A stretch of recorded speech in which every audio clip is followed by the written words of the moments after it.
Where to Hunt podcast. It's okay. Hi, I'm Dan Small, host of Outdoor Wisconsin, and I listen to Where to Hunt. Man, it's okay. I'm Kurt Geyer with Working Class Bow Hunter. I listen to Where to Hunt podcast, and it's decent. It's all right. Hey, this is Bud Fisher with Catching Deers, and I think the Where to Hunt podcast is all right.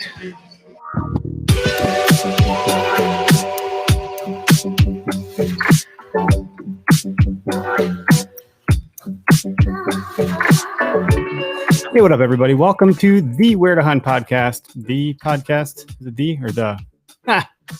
Whatever you want it to be. No one knows.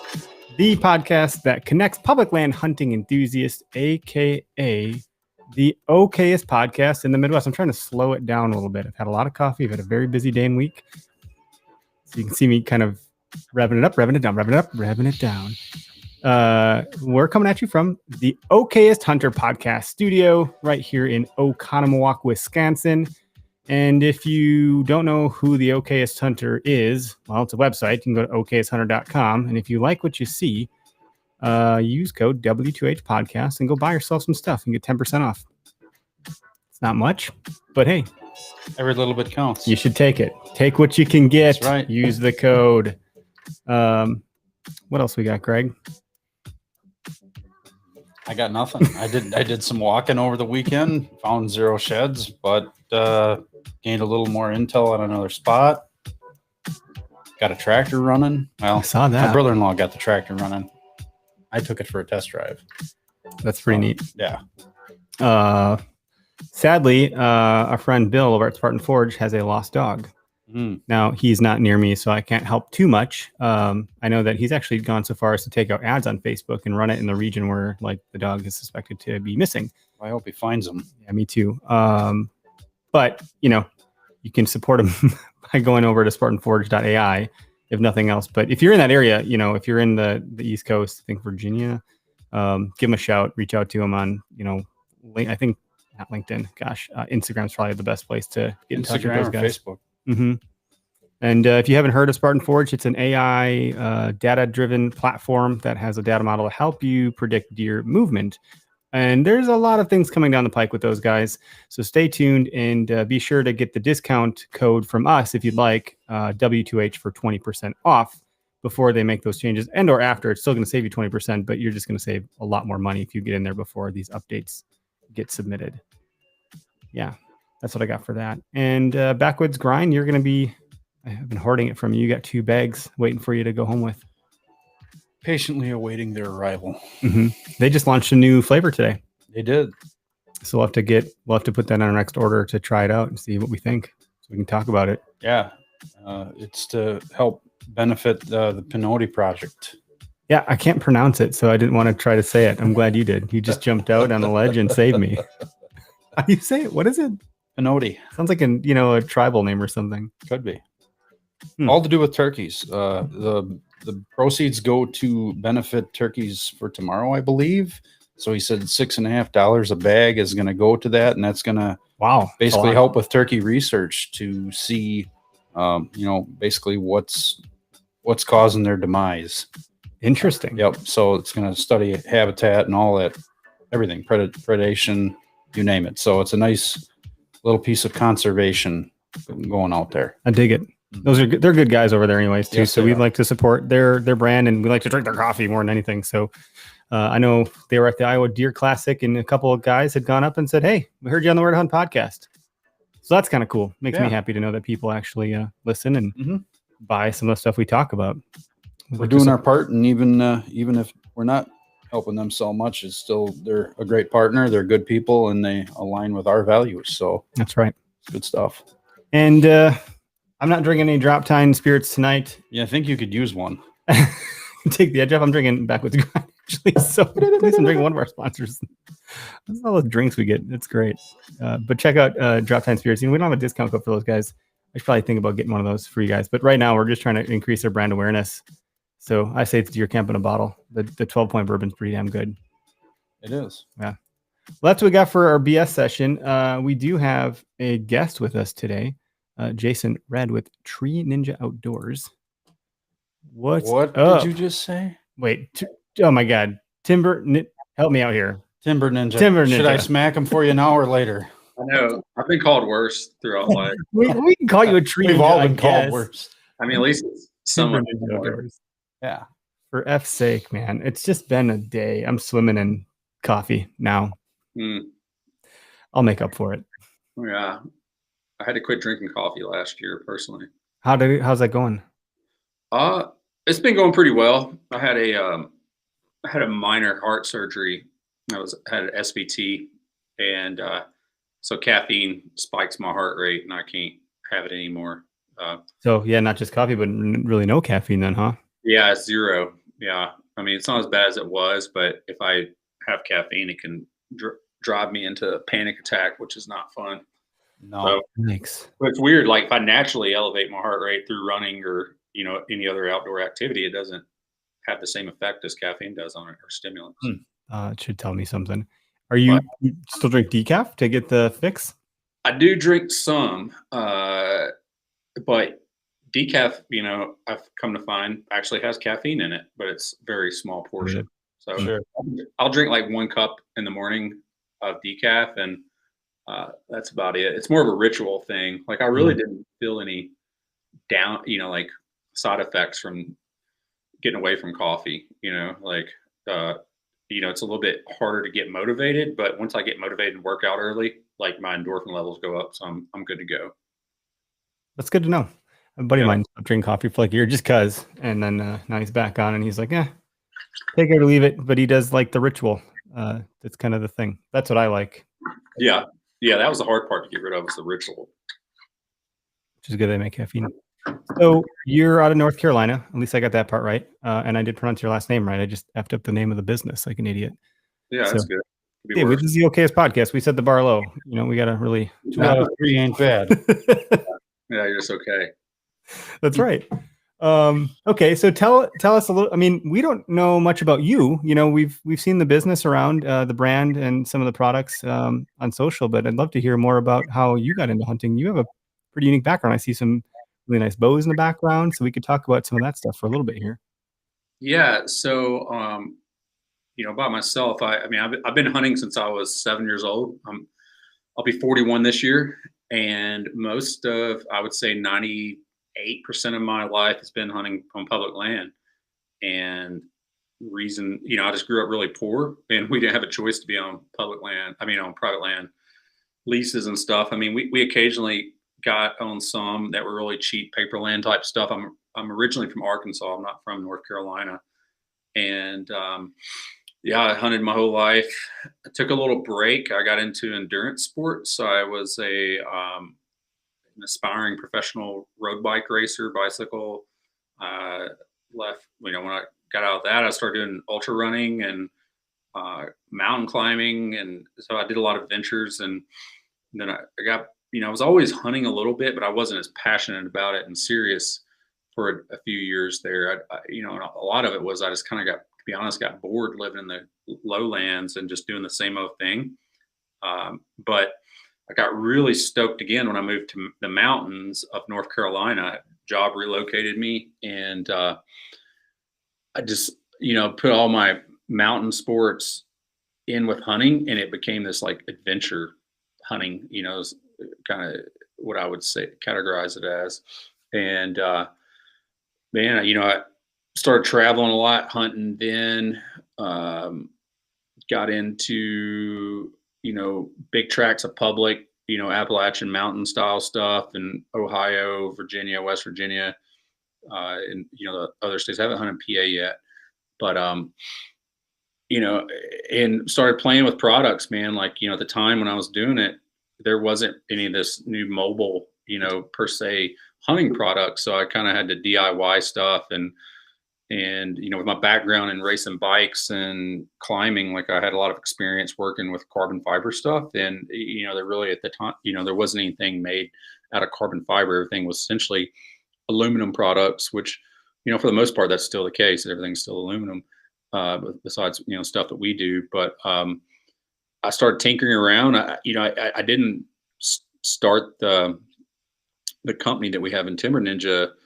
It wasn't a goal to be a company. It was like I made my own products and spent a lot of money developing a set of carbon fiber sticks, and they worked really well for me. And my friends started catching on to it, and are like, "Man, we need to get a business going with this, and sell it to other people." And I own essentially two other businesses that I'm involved with, and just really didn't have the time or didn't think I had the time. And then I got my arm twisted into starting Timber Ninja Outdoors. And Who twisted your arm? uh, Who twisted your arm? I had a lot of buddies twisting my arm, man, and two of them got involved with me, Tyler and Jordan, who are part of Timber Ninja as well. They were really the big the little Jack Russell biting at my heels all the time, I guess would be, it's like, hey, we need to do this. So that's, but when we decided to do it, I had other plans for stuff that I thought could work out in carbon fiber and just other mobile hunting products in general. So we released the sticks last year in May. So we're essentially a little over 6 months in the business now. And yeah, it's been awesome, man. Like I've connected with a lot of people. It's fun talking to people in the industry. Love talking to customers. We've honestly we didn't have any goals, like we never said, hey, we want to create this and we plan to hit this in year one. And we laugh all the time that we did a early sign up sheet of people that would be interested. And there was at that time it was like a big number. We're like, wow, if all these people bought this, it would be X. And then now we're looking at us like, how we passed that in October, it's just funny how things snowball. And, but it's awesome, man. I mean, I really enjoyed the product aspect of it, the design side. And, ultimately I'm just a hunter, man. Like I hunt, I don't even know how many days, and my wife doesn't listen to this. So I could say I probably hunt at least 80 plus days a year. And, most of it's, a lot of it's whitetail, but I go, I went to Alaska last year. I go to Colorado about every year. I just like adventure hunting, and that's my goal is always adventure hunt. It's like my whitetail hunts are usually, big woods, mountainous stuff. That's what I really. You're chasing the adventure more than you're chasing the deer. Yeah, the deer itself is it's icing on the cake. I love what I love about whitetail hunting is I love hunting mature whitetails, and I like putting the puzzle pieces together. And trying to find and locate, even on like blind places I go into, I'll spend a few days scouting before I even get serious about hunting, just to cover and find what I'm looking for. And it's awesome when that comes together. I mean, even if it's just a sighting of the animal you're going after, for me, that's a success, It is. It's a win to be able to drop into a new place that you've never been and put eyes on a mature deer. Oh yeah. It's awesome. So hoping to do that this year in Iowa. It's be my first time going to Iowa, so hope that works out. When is their season open in Iowa? I think it's October 1st. Yeah, okay. Early October. Yeah. Are you hunting the early season, or are you going to wait a little bit for like rut? I must focus most of my time on the rut. I think they have some leftover turkey tags, so I'm thinking about trying to run up and do a 4-day turkey hunt this spring. Sweet. And kind of get my eyes on the terrain and just kind of get a little bit more to think about besides topo maps. And then I'm thinking about doing a short hunt around the opener, and then coming up and spending at least 2 weeks up there. I've been building points for 5 years, so I really want to give it a go. Cool. That's awesome, man. I love the adventure side of things. I just like, taking an unblazed trail more than anything. The thicker, nastier, stupider it is, the more indelible the memory. You're not going to forget the shit that you walk through where you sunk into your butt crack. You're going to talk about that stuff versus taking a nice smooth path. It's not memorable. No. You'll appreciate those nice smooth paths after you've gone through some nasty stuff though too. So I really value the adventure side of it more than anything. It's like a good way to make memories. I know, there's so many people that get stoked if they go on their rutcation and they kill in the first day or two. But for me, which it never happens to me to start with, but if it did, I feel like I would not be as happy about it. Like, Your wife would. yeah, she would be really stoked if I come home early, but I like, I usually find success about middle to 3/4 in the hunt. I've never been the early guy, and I've never been the guy that kills in the last 30 minutes on the last day. So like, it's either I kill middle of the hunt or I go home with tag suit. But I feel like if I did kill early, I'd be a little disappointed because I didn't work for it. Like it's like, I guess it stems off of my other hobbies of things that require a lot of persistence and time, and I find enjoyment in that. Like ultra running, it's you're looking at 50 to 100 miles, so you can't think about the reward in the beginning because you got a long way to go. And that's how I look at things that really inspire me, or things that take a little bit longer to achieve. And which is also I do a lot of stick bow hunting. I converted over to that a few years ago, and it all kind of builds up on itself. And it just, for me, it's more fulfilling in life to have these things that are a little challenging. I mean, being an entrepreneur is also one of those labors of love. It's all what I call type 2 fun. Like, I'm really obsessed with things that are type 2 fun. I like that. They're more rewarding. You got to work harder for them. Yeah. There's a sense of gratification that you get from it that it's hard to put into words and articulate. It's certainly intrinsic, but once you've done something in an easy way and you challenge yourself and you kind of keep pressing into this unknown territory, it becomes an obsession. That type 2 fun. It's a different beast. Yeah. Just some people just enjoy pain, I guess. There's that. Yeah. I mean, I'm assuming you've read David Goggins' stuff or follow some of his as an ultra runner, right? Yeah. I've read his book and I listened to some of his stuff for sure. He's crazy. I don't know him, but he's crazy. Yeah. His persona is a little different. I like people a little bit more humble than him, but he's definitely inspired a lot of people.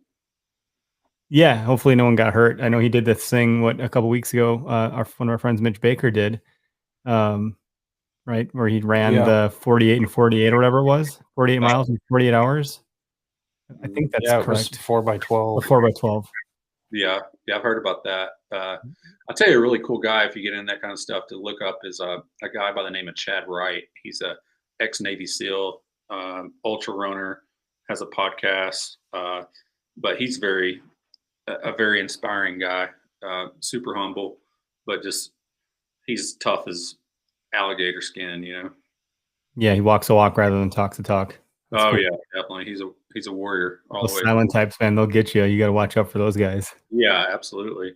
No, that's cool. So, you're pushing yourself physically, mentally. You enjoy the adventure and the challenge. We know what led you to make the product, but that's not easy to approach. Some people have no clue where to begin. I mean, at least on the product development side, you had to design this thing, then you had to find a manufacturer, there's supply chain into that. There's, the delivery to the customer, like how are you going to package it, ship it, support it, there's like so much stuff. And you're just like, all right, cool, let's do this. And now it's out there and the response has been pretty positive. To my knowledge, I don't know of any other carbon fiber, products on the market like yours. So, I'm going to go ahead and share our screen and show off some of the stuff. If you want to walk us through some of the things you have, I think that'd be great. And I won't lean on the screen too much because this will live in podcast form. But for those that are watching live right now, they'll be able to see some of the stuff. Yeah, absolutely. Yeah, it's not an easy endeavor to get into. Before packaging and everything comes up, you got to have your insurance and all that stuff in check and testing. But it's a piece of equipment that people like you when you're hanging on a tree, you're depending on this thing to not fail, because if it were to fail or be compromised, that's a claim that I would not want to be on the other end of. It's funny, like we're one of the only companies I know that sends out a testing report of our product with our products. And people talk about the features and benefits of our products and they ask questions about that, but we've never had a question about if we have insurance and if we've been tested, from like soliciting customers, so, and it's not like a basis of doing business. Like we could have started this company and did zero of that and started selling products, which it really shocks me because my background's in safety. I've been in the safety industry for 16 years. I work, one of the companies I represent is a fall protection company. So I've been doing this stuff, around it for years. And it just astonishes me about, there's no barrier to entry into the market as far as liability, checklist. Well, where's the check and balance on that? There's no governing body there's no OSHA for hunting. No. I mean, there was TMA that was set up, but that was more to help companies get into retailers because the retailers required all that stuff. So essentially, if you're a member of TMA, you're able to get into the big box stores. But now, since e-commerce has become such a big deal, it's the Wild West essentially. So you just have to hope that, if something was to happen, and people don't think about this, but things do happen. And, as a company, you have to think about it as well because, for instance, if Greg is climbing a tree and Greg slips on a step, of a stick and nothing, or even his platform slips and he falls off, right? And he gets injured and he has, let's say severely injured, and he has to, he needs, payment for his injuries. Maybe he's out of work, maybe he gets seriously injured where he's paralyzed, or, he dies and his family's looking for support. When a lawyer gets involved, they're going to start looking at everybody involved in that whole process. It's not just going to be like the stick company. Everybody that had a product, they're going to go after. And, so it's interesting for me, I hope at least people have LLCs, but, LLC can only come back to the person. And if a person doesn't have any wealth, there's not going to be anything for your family to pull out of that. If a guy makes $40,000, $50,000 a year and started a side business out of his garage and he has a net worth of, let's say, 50 grand, and most of that's tied up in his truck or house, what's your family going to get? And, that's something that's not really talked about very much, which is interesting. I've heard no one talk about it up until this moment. Yeah. Is there so two questions.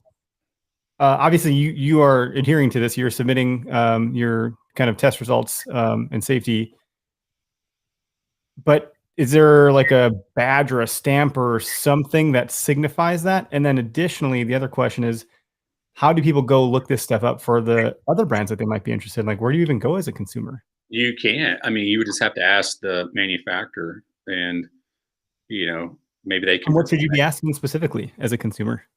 Whoever you're looking to buy products from, it would be who you should ask. Because, and we get our products tested through a lab that TMA uses because they're the only people that have set up some levels of testing for these types of products, right?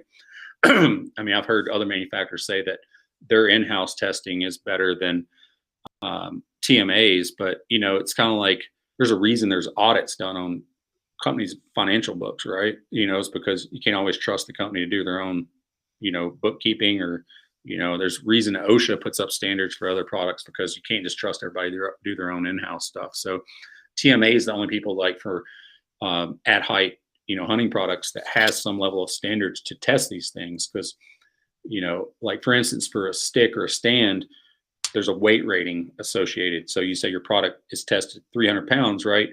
And so 300 pounds is essentially a 2-time safety factor. So your product has to test up to 600 pounds. Well, it doesn't mean, a lot of products, the sheer force, like sitting 600 pounds of corn on top of your platform, they put it through different repetitive motions. They test different sides of the product, for instance, on a stick, they do a weight rating on the step itself. And if anything fails, your product fails. And that even means if a standoff starts to bend, your product fails. Well, that's to hit your weight rating. Well, then they do what they call a repetitive motion test on a climbing stick, whereas they run it through, if you're a 2-step stick, you have to run through 1,000 cycles at 300 pounds. So Holy shit. Yeah, that's a lot. Let's just think about that for a second. That's years. That's years of a serious hunter using that product. But hey, it far exceeds what your thought should be of what it should do, right?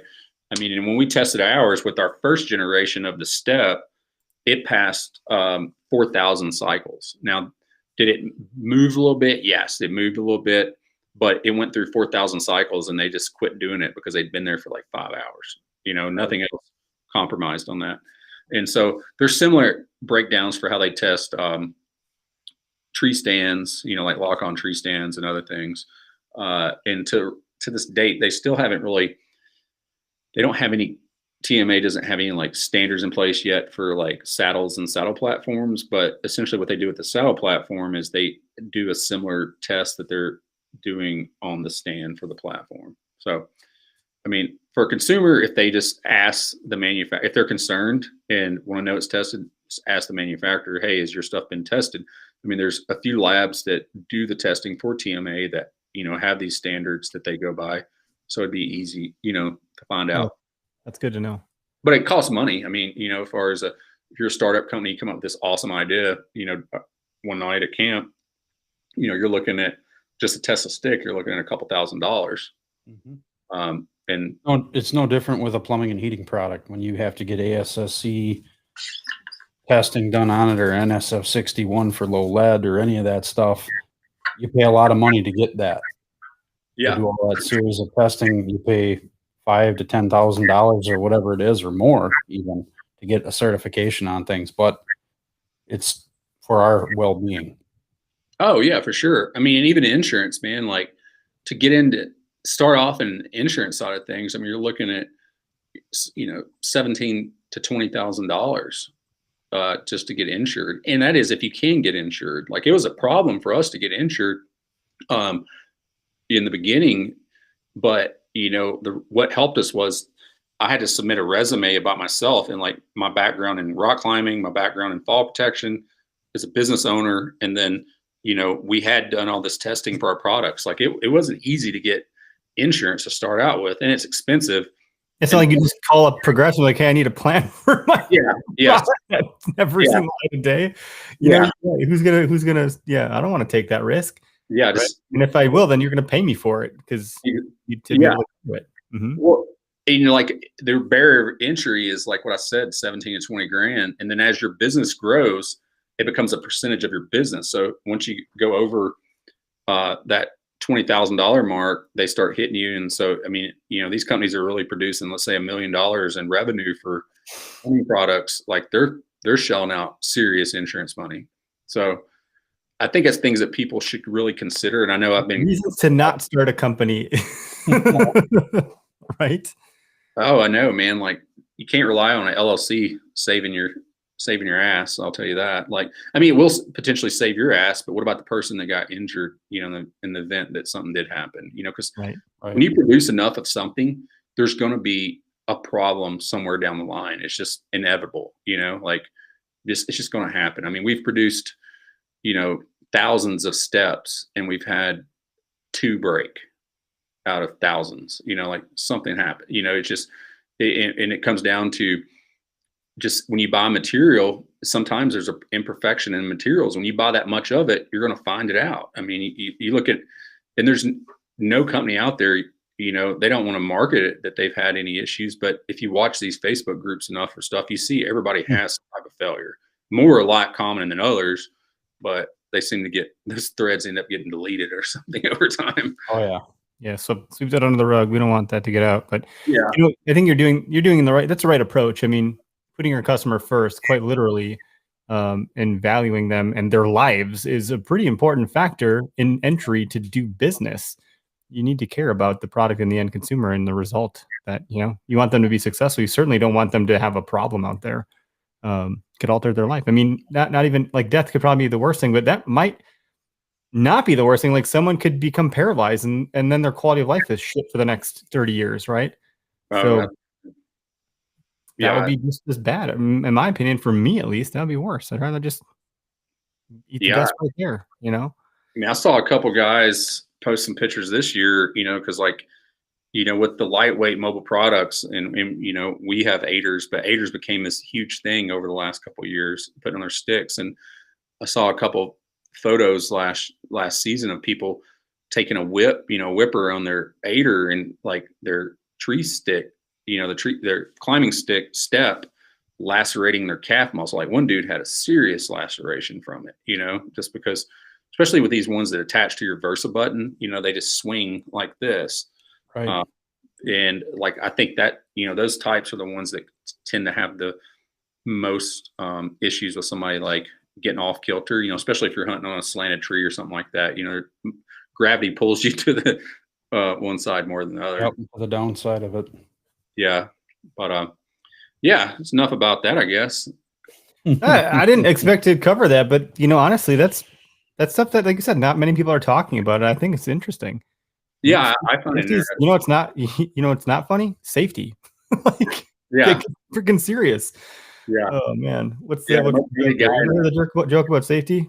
No, because it's not funny. Like, take it serious. Yeah, no, you should, man. I mean, especially if you do stuff like I do, and you're in the middle of nowhere with lack of cell service, and I do carry a By Garmin yourself. reach, and something happens to you. Like, I mean, I think a lot of guys don't think about it as much, and like, I have a full blown first aid kit that I carry in my pack because, I mean, you look at how many people have stepped on a broadhead, and it's went into their calf and caused a serious laceration. How many people have fallen? There's all these things that can happen to you. And you have to think about that because it's why they call them accidents, right? And if you don't have a plan for that, it's the real deal. I mean, even if you're going like a Colorado elk hunt with a buddy and you're 4 or 5 miles out and your buddy breaks a leg, like what's your plan to get that guy out? Or if you're solo, how are you getting yourself out? Like I went to Alaska this year for the first time, and I've been in through rock climbing and some Western hunts. I've been in some pretty remote areas, but when I went to Alaska, like, it's the real deal out there. Like, we drove 600 miles up the Dalton Highway from Fairbanks. We took a float plane 200 miles. And so you're in the middle of nowhere. Like, something really happens to you. Like, could be easily a life or death situation over something wouldn't be if you were, at your house. You know what I mean? So, Right. It puts these things in. It's not like people are climbing trees every day, of the year. Otherwise, I'm not climbing a tree right now.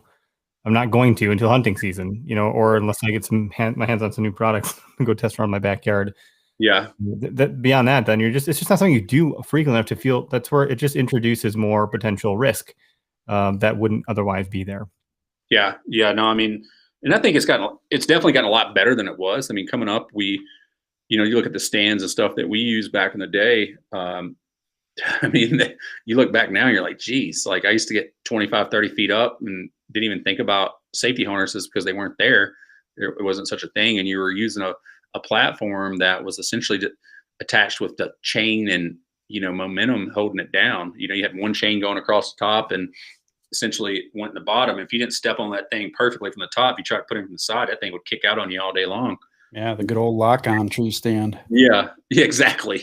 All that kind of stuff, man. So it's definitely came a long way, but I think it has a long way to go as well. Yeah, it's an industry that's there's a lot of innovation happening right now, and you're part of that. You're part of that innovation. I think maybe I'll pull up the website now and take a look at this thing as we see it on our screen, and you can kind of see it here. I don't know if I can zoom in or not. I might be able to zoom in so people can see it just a little bit better. But it's not a single step like the ones that I've been using that I have my own step, but they're not in great shape. And then Greg lent me some this last season where it's the alternating, so you have a full 2-step. You can get both boots on this thing. So I would imagine, with everybody saddle hunting, a friend of ours, Anthony Heller with Deer Vein, he doesn't use a platform. He just uses sticks, for his quote unquote platform. And that works for him.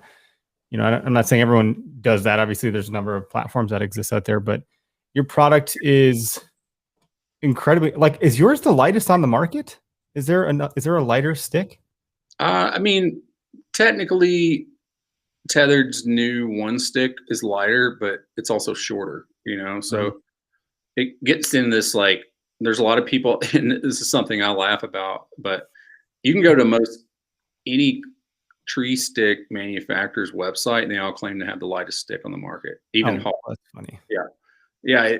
So, it's marketing buzzwords, but I guess inch for inch, we probably do have, I would say we have the lightest on the market, but the lightweight is one thing about our stick, which is awesome and great, but that's really not everything about it, of why it was developed and how we use it. Like, yeah, it was when we developed it, that was before even the B stick was out, is when I actually made these. Didn't bring them to market then, but the B stick, I would say, is the first lighter weight stick that came to the market, is a lightweight mobile hunting stick. When I was doing this, everybody was still using Hawks or Lone Wolf, the original Lone Wolf sticks, which, are long and heavy. Yeah, but they work. They work. Yeah, They work. Yeah. Been using them for years. But there's something to be desired there with that alternating step. My dad, that's what I have. And he's like, yeah, I just can't give up that other step. You just never know what predicament you're going to find yourself in where you might want to just alternate feet. And he's like, I just, and I'm with him. I when I was younger, I probably didn't care at all because you're young and you're invincible, right? Well, now I'm not old yet, but I'm getting older and, I'm a klutz. So I like the idea of having a double wide. Yeah.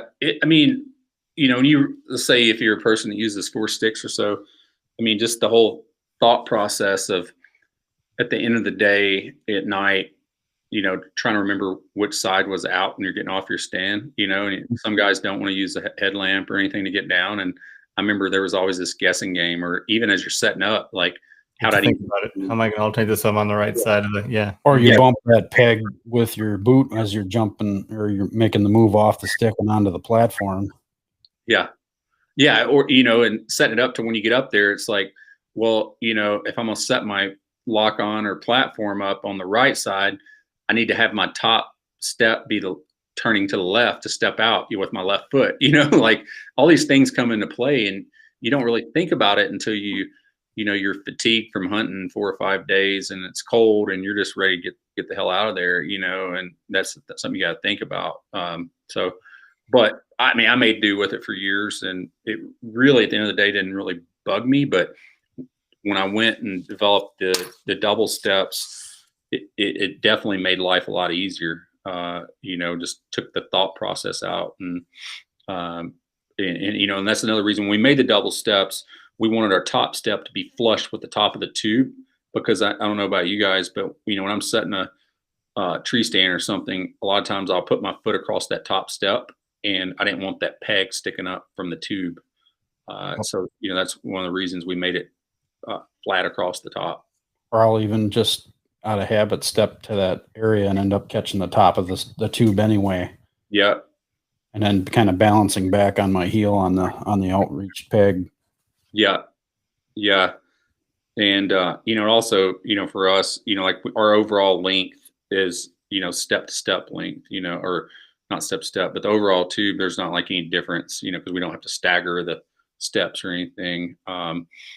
So, our 20-inch stick stays 20 inches through, a stack of 4, for the full profile of 4 sticks, or however many you choose to have in your bundle. Sure. And the stackability of them, how would you rate that? For my design idea and needs, I think it's really good. Is it like they stack into the, I got a couple of them here. So they stack into the step themselves. So essentially your standoff goes into the step, and, like there's not much movement to it, and all I do is take my, whatever, I use rope for my attachment method. People call it rope mod or whatever. I just wrap it around the sticks a couple times, and it doesn't come loose. If any of you, not criticizing the original Lone Wolves, but when you stacked them, they had a tendency to fall apart when you put them on your pack or something like that. We wanted to alleviate that. I might have made a video about that. You did make a video about that. You want a good laugh, go check out Okayest Hunter. There's a video in there of him getting a little frustrated with his sticks. Yeah. And it's okay. Andre laughed at that video, so I didn't piss anybody off. No. I think we can all relate to that kind of stuff. And that's not a stab at those sticks. That's just me in general having a hard time with everything. But no, that's stuff like that. And if I can just stack it right into itself, I don't have to think about it. That's easy. I'd be done with that in 2 minutes. rather than like getting like the one notch line up the other hole, but I have the silent tape on there, so it's not like fitting right. And Yeah. I mean, we market it, as our sticks being ready to hunt. I mean, in all our products that we're coming out with, they're going to be easy, simple, ready to hunt products out of the box. Our aluminum sticks we came out with, they're just an economy version of our stick that incorporates aluminum. It's going to be louder because the benefits of carbon fiber besides weight is like there's no metal clang that you get. Like if you hit them with a carabiner or something else, like it doesn't make this unnatural noise that's going to alert a deer.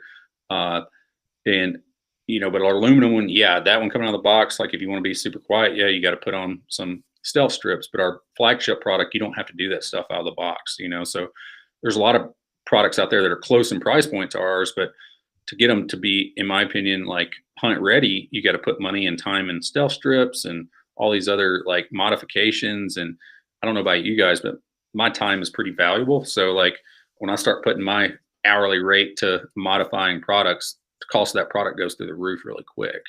Sure. So, but I mean, we do have people spray paint them and tape them up, just add their own flair, but they're ready to go out of the box. You don't have to assemble them. They're just ready to hunt. And carbon fiber, like it is stronger, correct? I mean, in some aspects, Like yeah. the safety stuff, but just in general, like carbon fiber is known to be really strong and lightweight. Right? That's extremely strong. And there's all these carbon fiber isn't like just there's one style of it. I mean, the fibers that are used can be configured in multiple ways using other types of materials to make them even stronger. I mean, you can take Kevlar and weave it in with carbon fiber to have properties of that product into carbon fiber as well. I mean, there's different thicknesses, there's different epoxies, and there's also a lot of different ways of making the finished product through different processes. I mean, our first offering with the sticks is essentially a propulsion tube. So essentially what that means is aluminum tube is extruded, so it's pushed through a mandrel. Well, propulsion is like essentially the fibers and resins are pulled through a mandrel, and that's how like the tube is made for our carbon fiber. But like the stuff that we're coming out with, for our tree or lock-on tree stand and things like that is completely different technology. Like, nothing you see here is really anywhere close to the new technology we'll be using on the stand and stuff, and the other things we have planned for that type of. You got to be excited about that. Do you have any dates or like? Yeah, not that we would hold you to it or anything, right? We're not trying to say this date, but when you think that some bitch said, no, man, we've been working on it for about 2 years, and I mean, we've played with different prototypes until we, essentially it was a hybrid stand to begin with, and now we've finally found the right partner that knows enough about carbon fiber and actually want to take on a hunting product. Most of them make a lot more money doing aerospace projects and things like that, medical devices, and they turn their nose up to you when you talk about hunting products. But we found a really good partner, and man, they're on the cutting edge of carbon fiber technology, and we partnered with them last year in March, and with the hopes of having the product out in July. Well, we went through a few little expensive processes and prototypes, but we're about 4 weeks out right now from having the production prototype ready. So wow, that's a big deal. That's exciting. 4 weeks is like nothing compared to the 2 years you've been at it. Yeah, I know. I mean, there again, it's like what we talked about earlier. It's a marathon, not a sprint. If you want to do something, especially in these products, if you want to do something that's not been done before, it's going to cost you money, and it's going to be a lot of time because, I'm not knocking anybody that's doing stuff with aluminum. We're doing stuff with aluminum too, but it's not that hard to go down you can change your design from other people's design, but like the processes have already been established, the cast aluminum was established with Lone Wolf, back in the day. So it wasn't hard for people to understand it. Yeah, cast will work. Now people are water jet cutting out of aluminum, which it's nothing really new, like in far as that manufacturing world. But when you start trying to do something different that hasn't been done, like it takes a lot of time and money. And I mean, we'll have, I mean, that stand, we have thousands and thousands of dollars in it. And like, if it was all about money for me, I would have given up on it a long time ago. But this whole company is a passion thing for me. It's not, it has nothing to do with financial gains. Like I really love doing it and create these products. And so, yeah, I almost gave up at one point with the stand, but I'm like, I'm going to see this damn thing through. And, at the end of the day, if we sell 10 of them, we could at least say, hey, we came out with a, first badass lock-on carbon fiber. Well, hopefully it's more than that, and you get to reap the benefits of being, the first mover advantage there. It's intriguing. It's intriguing having a lightweight, strong product that's done in a new way in a world where like the mobile hunting thing is top of mind I've been a public land hunter my whole life.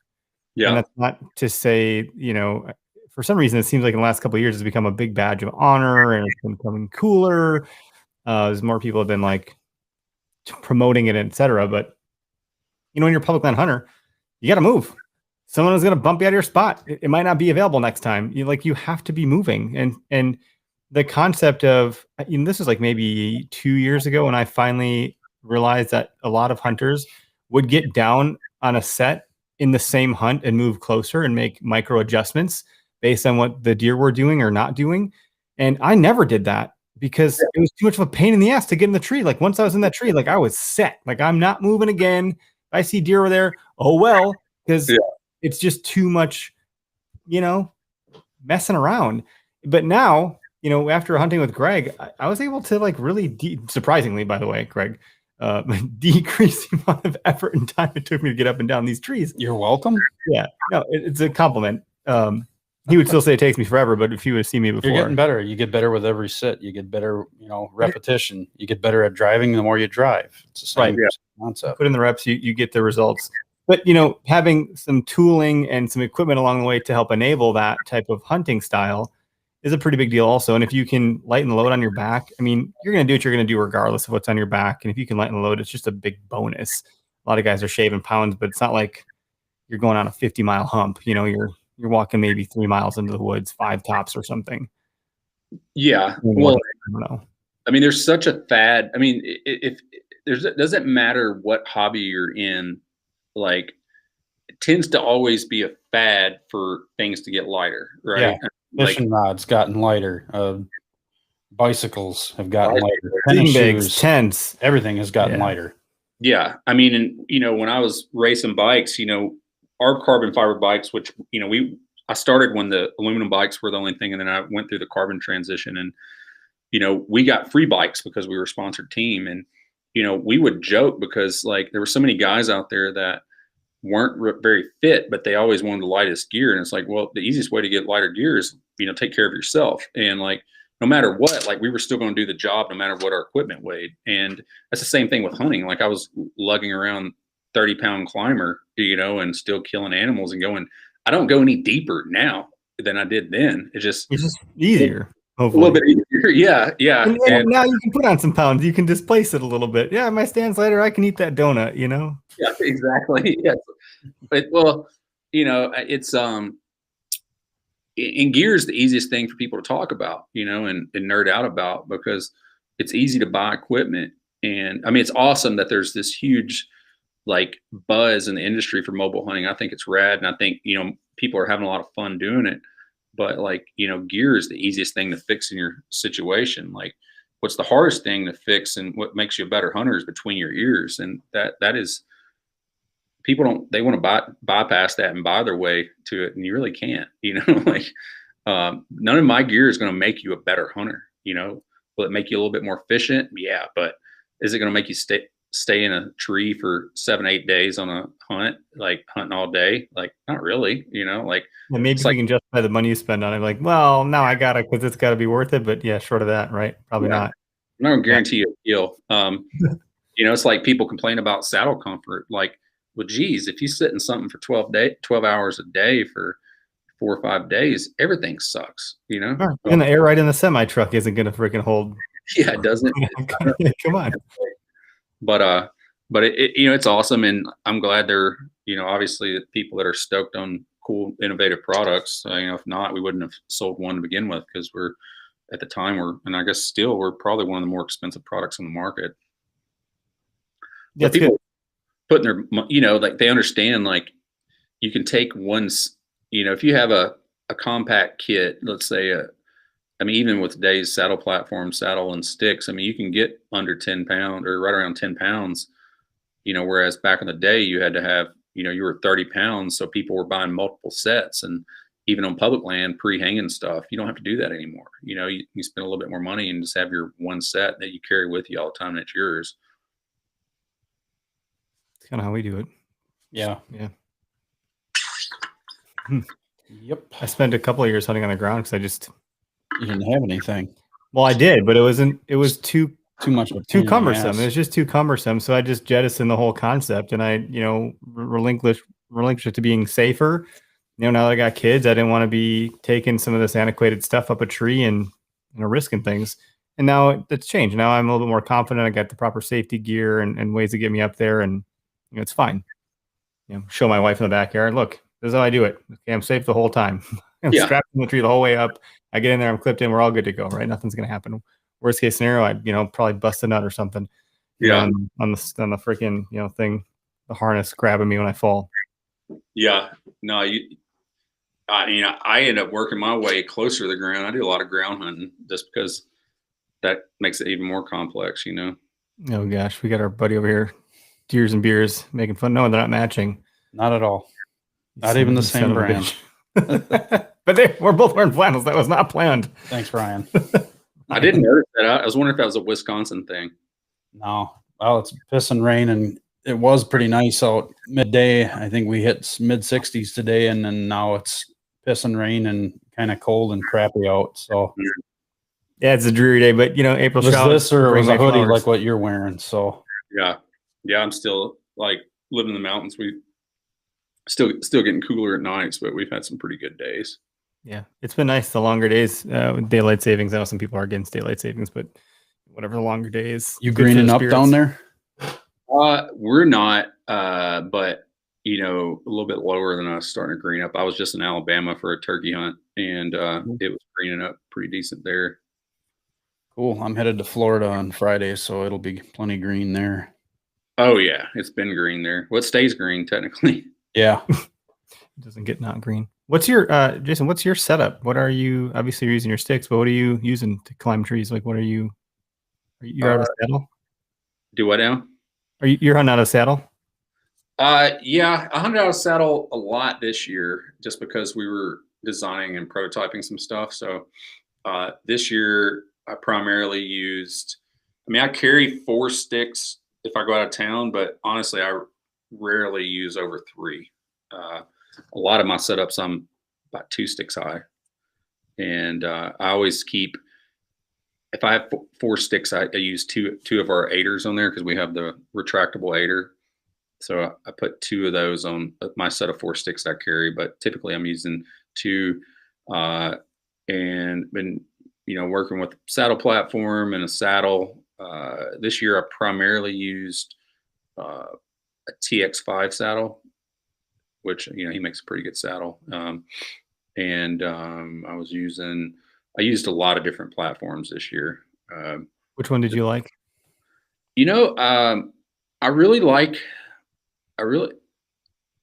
Honestly, I like the original Predator the most. From Tethered? Yeah. Mm-hmm. It was just small, like, their XL version. For me, like, I didn't see the advantages of the extra size for it. For how I shoot, I need a little bit more depth in the platform, and they really don't have a lot more depth than that XL over the original. They want more for their width, which I didn't need that. For reason I want the depth is because I like to stand to shoot my stick bow, especially for a weak side shot, and it was tough to do that, on any platform I tried this year, which is one of the additions we made to our platform. Is like I want it to be a little bit deeper. It's cool. And then I hunted our prototype carbon fiber stand for a lot of the year too. But I really enjoy hunting out of a saddle. I even use my saddle in when I'm using my lock on as well. To me, we've been down the saddle. We should probably do another saddle episode, but get some folks on for that too. But there's a lot of benefits. It was comfortable and safe. I really am, in my middle-aged self, like I'm a little bit more about Spring safety. chicken, be quiet, young pup. I want to be safe. I don't want to fall off a tree. I just don't want to do it. So, the fact that you never are unclipped the whole time, you don't have to separate to make that, transition or what have you. It's just less putzing around. You're just good to go. Yeah. Well, with the saddle, like, everyone comes with lineman's loop, so you can use a lineman's belt on the tree. And I never used one ever. I always maintain contact with the tree rather than my sticks when I'm climbing, because my theory was if my stick gives out, at least I got my hand on the, a couple of points of contact close to the tree to be able to hug the tree. And so I never would fall completely backwards. Like I see people climbing with sticks all the time and they're grabbing the steps and pulling back. Well, if that goes out and, you're a person that's not wearing a lineman's belt, you're falling on your back, depending on how high you are. And that's the fall you don't want. It's way less catastrophic to fall straight down as to fall back. That's how most people get injured, is falling backwards, hitting their heads, or landing on their spine on a rock or something like that. But that's the beauty of a saddle. And I agree with you 100%. Like if you hunt with a saddle, you're pretty much always connected. And don't be fooled thinking that a lineman's belt is going to just stop you right there. If you fall, that lineman's belt, you're going to get a face full of bark and steps as you slide down. But Yep. could be a lot better than the other result. I mean, technically the easiest and safest way, and what I do a lot of times, like, and it's just pure laziness. When I go to get down at night, like I just use my tether and move my tether down the tree with me instead of unhooking and reattaching the lineman's belt. That's cool. Do you have do you guys put out like content on YouTube, like how-tos and things like that for your products, or? Yeah, I mean, we've done some. Like I did one recently talking about how to properly climb a tree and how I climb a tree with our sticks. But we are going to produce a lot more safety content. I mean, I do fall protection training and inspection training for construction companies and manufacturing facilities. So like, and from being a rock climber, I know a ridiculous amount about ropes, knots, things like that. And unfortunately, so many people are YouTube heroes these days and like started saddle hunting and using ropes like, yesterday, but they've YouTubed it and are giving all these other people advice on what knots work and blah, blah, blah. And like, I think that's scary in itself. There needs to be more information out there from people that know what they're doing and have a legitimate background teaching people how to do some of these things, because it is kind of scary. Well, that's cool. I look forward to some of that stuff. I mean, once you go down these rabbit holes and you find someone that is an authority on it and not just some sort of thought leader because they've kind of positioned themselves that way, it's good to get information from people who know the hell they're talking about and can back it up, and obviously you have some products to show off. And I think that's pretty neat too. You can talk about a lot of how your stuff integrates with that. Yeah. Well, yeah, I'm about to do one actually on when our saddle comes out. I'll do a proper inspection of your equipment. Like I see a lot of questions about people want to know if their rope is safe, just because you see this fraying going on or whatever, or webbing having a little fray. And like, there's an easy way of understanding that, to know what's going to keep you safe and what's not going to keep you safe. Like what is really a problem with your product that needs to have that product taken out of service, so we're definitely going to do one on that pretty soon here, probably less than a month. It's a passion / side business. So like our content isn't, our YouTube content right now isn't as frequent as we want it to, but we're going to get there this year for sure. Yeah, that's cool. And I'm looking forward to seeing the new stand also. I shared the website a couple of times, but we'll bring the plane in for landing here. Just to correct myself from the beginning, it's timberninjaoutdoors.com. Yeah. And your products are for sale via the website. Are your lead times in good shape given the year we had? Your supply chain is healthy. What can people expect there? Yeah, I mean, we keep trying to build up excess stock on the carbon, and we can never get ahead on it. And so we've been running about 4 weeks on the carbon sticks, and I think we're going to as of today, we have a few, I don't know, maybe 50 or so extra that are going to be built out of this next build. So, and we're trying to stay ahead of that. Like we've been putting in forecast models, but we keep exceeding those. Like I would have thought things would have slowed down after hunting season, but actually like January and February were some of they were really good months for us. And March is trending to be the same. You got tax returns, you got stimulus, you get people, their pockets are a little bit more padded than normal. And I think people look at their gear more year round than they used to as well. Yeah. This is the time. The mobile movement has taken over. Yeah. And people they know about, a lot of these companies, you don't really understand how to forecast for a new product. Right. And it's hard, cause like nobody's going to throw 300 grand at inventory on a startup company just to hope it works out. And we've thought about going to like just buy what we have model, but most of our customers have been they've been satisfied with our turnaround, and we're very communicative on what our lead times are. And if you message us, we can give you a pretty good date. But like, with the economy starting back up, some of our subs are getting busier too. So we're like having to really stay ahead on them. And, but all of our like parts manufacturers, because we get half our product, we get our tubes from one company and all of our other parts come from another company. And, but they're keeping stuff on the floor for us. But the tube is the hardest. The carbon fiber tube is the hardest to keep up with. It takes about a month from when we produce a PO for them, for them to, build that up. And like I said, we keep building ahead, and we, can't keep up. So, but you're not the only one though. Most people we talk to on the show, if you go back to any of the episodes that are product driven episodes, it's the same for everybody. I've not heard anything different yet.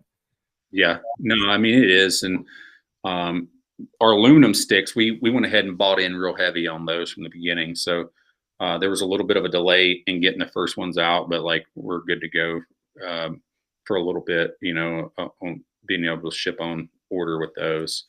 And with the stand, I think we're only going to do pre-orders and sell what we have getting produced, and that's it. Like the thing that gets you is like, especially like when it gets busy during hunting season, having back orders and staying on top of that is a pain in the ass and creates a lot of stress for everybody. So like when we do the release of the stand, we're going to do it in like 250 piece increments and do a few sales like that. I mean, we may bump it up if, production's higher, but we just want to stay ahead on, get it done and not have any issues with people or people waiting to order a week before season and, shooting you messages every day about, hey, panicking. Yeah, it said 6 weeks, but I've got to hunt next week, which I understand. I get the same way. We all have this optimism in our mind when we order something that, it says one thing, but we think it's going to happen sooner. It's like, right. You got the right idea about communicating. I mean, Amazon is a great example of that. They give you a heads up every time. It's like, it's 6 doors away. It's like, it doesn't matter if it's going to come in 4 weeks, but if they tell me about what's happening along the way, you stay content. If you lose that communication, that's when things get weird because people are in the dark and it's hard to like, well, what the fuck is it? Like, what's going on? So if you keep them in the loop, then usually they're pretty content, Yeah. Yeah. And, like with our new products coming out, like with the saddle and stuff, like our saddle manufacturer makes fall protection and they make thousands of units weekly. And, we can turn around pretty high volume with that in a matter of days. So I feel confident with that. I mean, I've seen their process. So we hope to be ahead of we're trying to stay ahead of stuff, man. And it's just, it is what it is at the end of the day. It's like a question came through from, so don't let the name fool you. It's actually Ryan. But on Facebook, he's got a weird alias. So he's asking, how long does it take the average person to put one of your stands in the dark? Are you worried about it being too loud? No, I would say, the stand isn't out yet. And if it's carbon fiber, I wouldn't be worried about it being too loud, huh? No, I mean, and with the sticks, maybe. Well, with the sticks or a stand, like it depends on your comfort level and how quick you can put up stuff, even though I make this stuff and I've been hunting for so many years, like the first of the season's always rocky for me. I don't know about you guys. Like I'm still learning my process. Like, yeah, it's a relearning the learning curve again. Yeah. And, but like, our season starts in September. by middle October, I could do it with my eyes blinded, but with 4 sticks and setting up a stand, I usually can be up in 15 minutes or so. I've gotten better, and also the equipment's gotten better, with being able to attach sticks to your side of your saddle and stuff like that, to where it makes it pretty smooth and simple. So the only problem that ever, arises if you have these weird trees and getting your saddle platform or stand to actually cam properly. That's always the fun part. That's the biggest crux right there. Yeah. That turns into the 25+ minute hang, because sweat and frustration. Every time you try to cam lock that dumb thing to the tree, it slides down and you're going, no, this isn't what I want. Yeah, exactly. Yeah. I don't feel comfortable standing on the edge of this, but from a carbon fiber, as a whole is quiet, like you're not going to, I've heard some stands getting put up, like newer stands, and you can hear the metallic noise pretty easy, even just like, camming it, you can hear it. But with the carbon, it won't be the same. It's not loud at all from that perspective. Cool. We appreciate you taking time out of your day, running all the stuff you got going on over there, and it's valuable for us. It's valuable for the listeners. It's great to learn about a product I think is super innovative. I've been watching you for a while, since you talked with Adam over at the Bowhunter Chronicles. I think I caught that episode, and I don't remember if you were in on a Vitals Live or something, or maybe it was one of those two, or I don't know, it was one or the other or both. But I was like, then I just went on a total nerd trip and looked at all your stuff. I was like, we got to talk. We got to get you on the show. Yeah, so, man. Appreciate you, man. Yeah, thanks for having us. Adam's a good dude. I've done the Vitals thing with him and his podcast. Probably talk to him about every other day. He messaged me or something. He's good people. A lot of good people. Yeah. A lot of good people in the industry, man. Like there's days I get frustrated with folks and like what you see on these groups, but ultimately you got to think that there's always going to be a percentage of assholes out there, and ultimately we're all in it for the same reason. There's awesome people out there, and we have awesome customer base, like just good people. And that's not every end user has the same skill set we do either. No, and half of them let the keyboard talk the way. Yeah, exactly. Not keyboard warrior either. Yeah. The keyboard allows people to make a lot of comments and make in person. Keyboard cojones. Yep. Used to be the phone, now it's the keyboard. Whatever. You just can't please everybody. And honestly, if you haven't pissed someone off, you haven't been in business long enough. Right. You're not a real business. Yeah. I've gotten to a point where I almost want to like finance an octagon for like trade shows, and it's like, let people just fight it out. Like, Duke it out, go finish it. Yeah. You've got these kind of problems. Just go out here and finish it. Like, put it on. Now we're good, right? Yeah. That's funny. School well, cool. year. Hey guys, I'm going to end the live feed. Be sure to check out timberninjaoutdoors.com. And, this will be aired tonight in podcast land per usual. So thanks everybody for tuning into the live feed, and have a great day. See you in the next